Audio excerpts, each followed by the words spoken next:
Introductory demo number 2.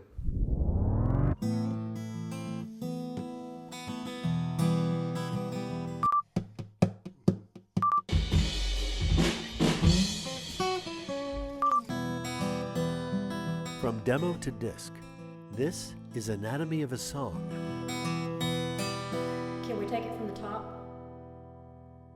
Hello, and welcome to Anatomy of a Song. I'm your host, Greg Smith, and this is episode 0. In this episode, I want to explain the premise of the podcast and some of the terms and ground rules for examining the songwriting and recording process. If you've written a song or you want to turn your poetry or prose or even journal entries into songs, this might be a good podcast for you. So, who am I and why this podcast? Well, as for the who am I, I've been playing music since I was a kid, first on my sister's K guitar, then on an old repurposed upright piano down in our basement. I found middle C on the keyboard and taught myself chords, roots, third, and fifth. It's always the same. And then I also got a book around that time called Mel Bay's Guitar Chords, and I learned the basic fingering for basic guitar chords. I later played in garage bands with my friends, which led to building a recording studio where I learned to produce and to mix, and even later, to teaching music production and mixing at various universities. I've also composed, recorded, and released 14 albums of my own original songs. I'm still composing and recording. I'm working on another album right now. So why this podcast? Well, I realized the best way to understand composition and recording would be to follow a song from the spark of inspiration through the recording process all the way to a released song. As a studio owner, I get asked a lot of questions about the recording process. As a composer, I get questions about how a song is written and how it makes the trip from idea to studio recording.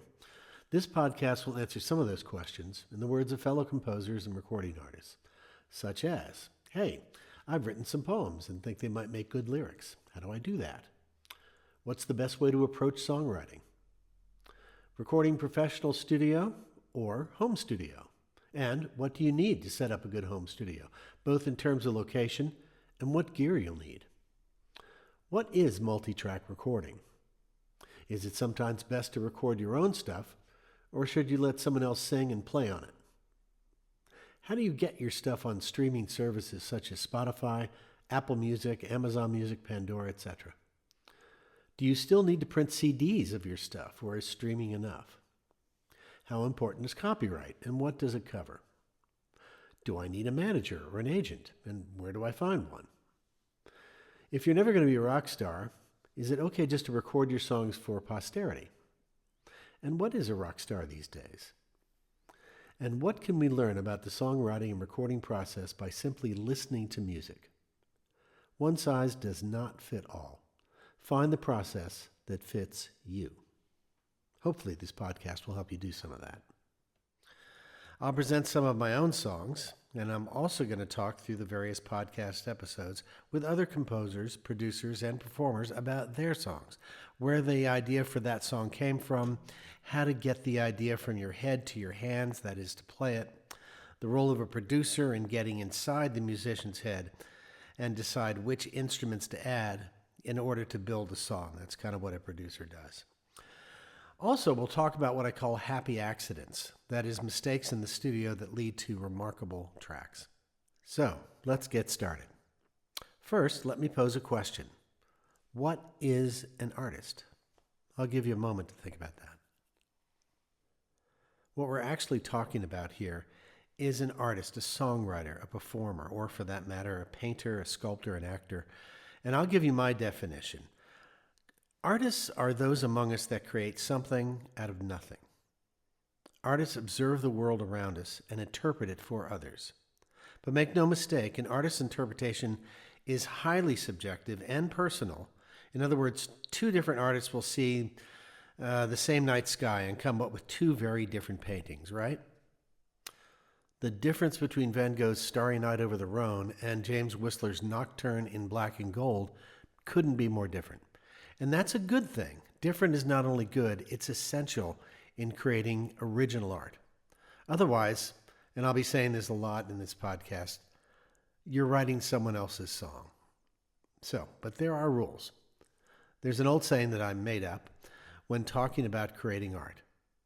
Learn the rules, then break them, but learn the rules. 1, 2, 3. Now, when I introduce the concept of rules, some might say the whole idea of art is to do something completely different that is not bound by rules. Absolutely true, but there are basic boundaries. For instance, since cave drawings, one of those boundaries was to draw or to paint something on a rock or a canvas or a limited space. Canvas came around and paper came around later on, and that made art portable, different than the cave paintings, of course. But that was kind of a boundary. That's what art would be. It has evolved to something very different now in the virtual world, where it's something that we can imagine or something that deals with video or generated AI images. Second, not everything that pops out of an artist's head, or more specifically their hands, can be classified, in my opinion, as art. If you throw a balloon full of paint at a wall, you might say art. Others might say vandalism. In this sense, even Jackson Pollock adhered to a basic set of rules. These rules make our art accessible to others.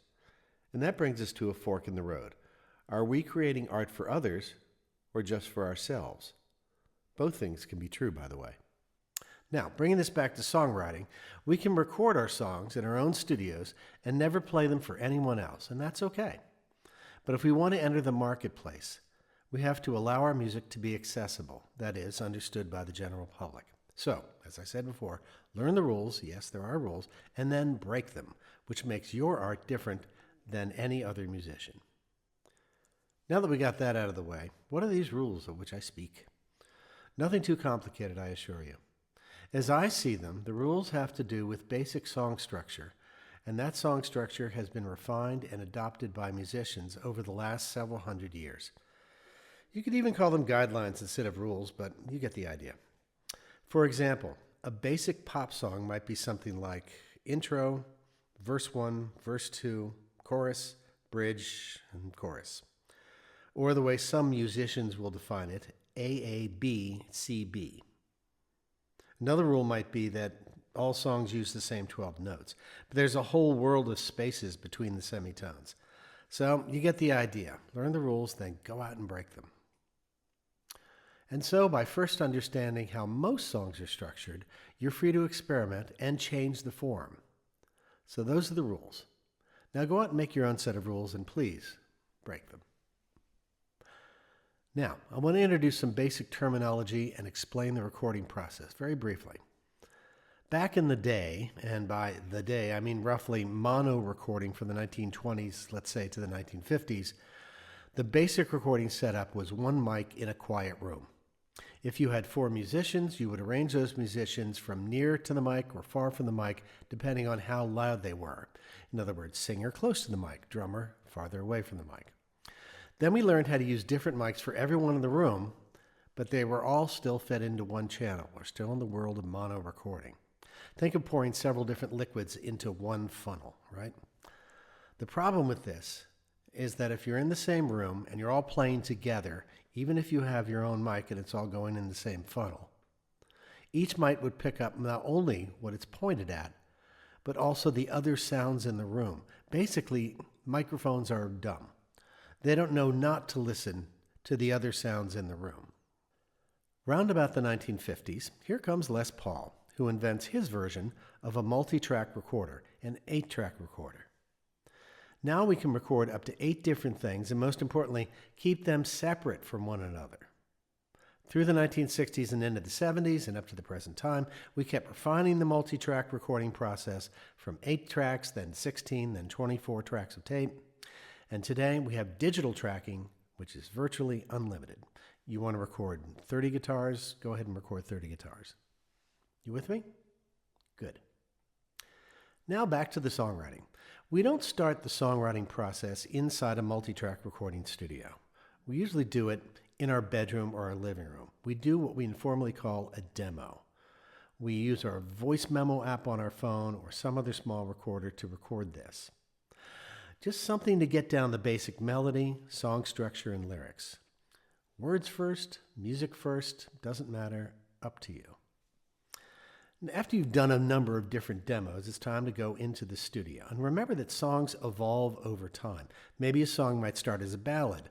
Then the more you kind of play it, you're thinking, oh, maybe this has a kind of a rock beat. It's an upbeat song or something like that. Try to sort that out before you get into the studio, because we do have a saying that we don't rehearse in the studio, you record in the studio. So always go into a recording studio well prepared and well rehearsed, because time is money. And that's what a recording studio is all about. They're all about making money, right? So once you get into the studio, remember that the song tells you what it wants to be. So we're in the studio, we have the song, and I should say again that this is the common process. Every song takes a slightly different path to completion, but this is how it's done most of the time. So what I'm going to do in these podcast episodes is present a song, first in demo form or multiple demos. Then we'll listen to the recording as it happened in the studio, then maybe some rough mixes, some final mixes, then mastering, and then a release either on a streaming platform like Spotify or in CD form. So that's episode 0. I did want to add that this podcast is by no means the final word on song composition, recording, or mixing. Just an insight into how some others, such as composers, producers, performers, are doing it. And as always, feel free to contact me with your questions and thoughts on your own recording process. I'd love to hear from you. Our email address is, it's one long word, anatomyofasongpodcast@gmail.com. So, enjoy the episodes.